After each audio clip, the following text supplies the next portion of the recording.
Hey, what's up guys? Welcome back to the channel. In this video, I'm going to go ahead and teach you about a new secret movement tech that allows Pathy to get an extra wall bounce using his grapple. Here's some examples and let's get right into the video.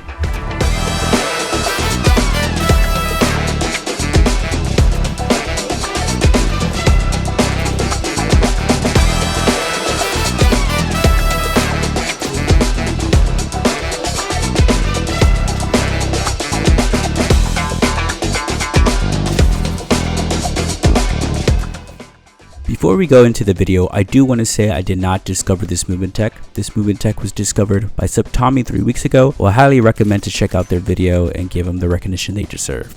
In this guide, I'm going to go ahead and expand on their videos and show you how to do it, mainly on controller, but you could definitely do this on mouse and keyboard and it'll be a lot more effective with tap strafing. So let's go ahead and get right into the video. I also want to mention that I'm be doing a giveaway to celebrate with 1,000 subscribers. Go ahead and check the details at the end of the video.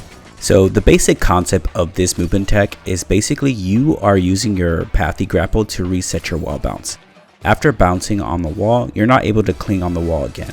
However, if you use your grapple hook, it allows you to reset it and wall bounce right after. I'm going to get into the more technical side of it later, but that's the basically gist of this movement tech. So in order to do this movement tech, you want to first learn how to wall bounce close to the wall.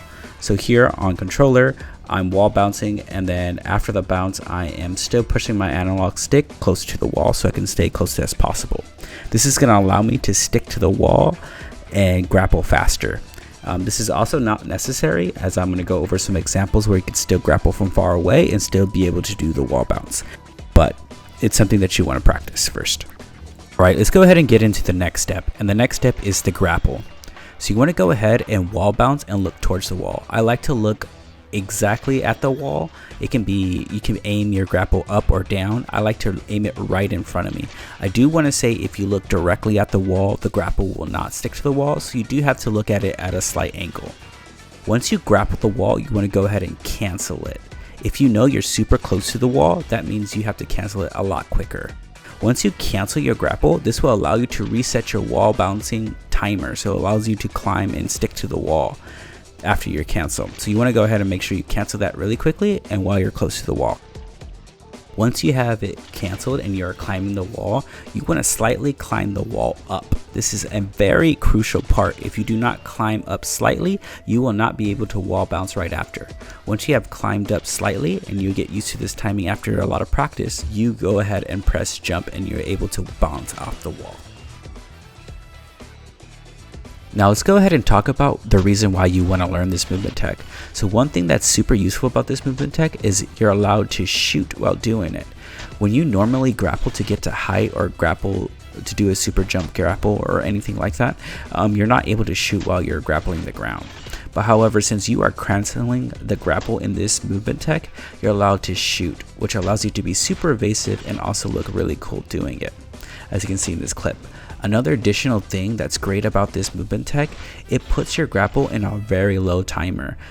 Usually if you do it super close to the wall, you get the timer to 8-second cooldown, but as you can see in my clip, I'm a little far away from the wall, so I got a 10-second cooldown. It all depends on the distance you do this movement tech from, how big your cooldown is.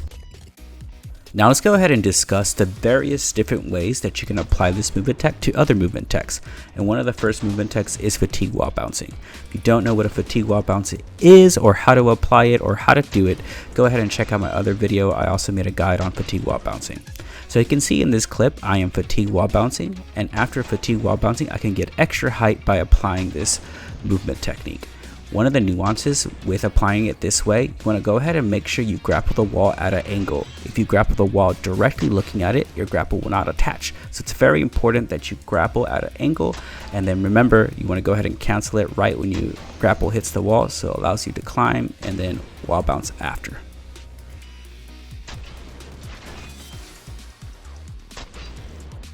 Another thing that I want to note with this movement tech is you can be super creative with it.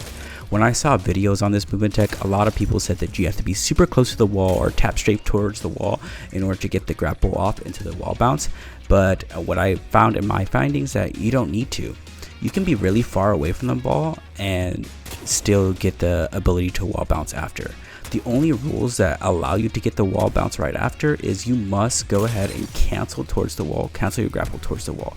If you cancel too soon and far away, you're not going to attach to the wall because you're not next to the wall. You're just going to fall in thin air. So you want to make sure, one, you cancel towards the wall, like you're near the wall where you can climb it.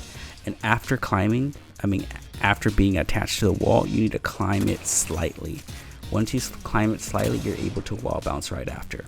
If you're able to ingrain those rules into your mind, you are able to be super creative with this and be as far away from the wall as possible or close. It doesn't matter.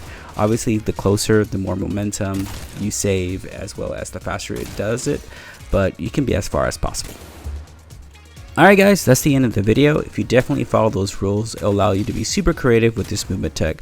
I do want to say learning new movement tech is hard. It took me a couple hours to learn this movement tech. So don't be afraid to drop a comment down below if you need some assistance. Okay, and also don't give up. You also want to do those cool and stylish things like Faide, right? So don't give up. So I also want to say thank you guys for the 1,000 subscribers. I really appreciate it. It's one of my milestones that I just reached, and I just can't express how much grateful I am for the support. So I'm going to go ahead and do a giveaway in this video. All you have to do is comment down below, comment about anything, about the movement tech, anything, and also make sure that you are subscribed and you like the video. I'm going to go ahead and choose 2 winners, so 2 1,000 Apex coins winners by the next video. So again, don't forget to comment, and I'll catch you guys in the next one. Peace.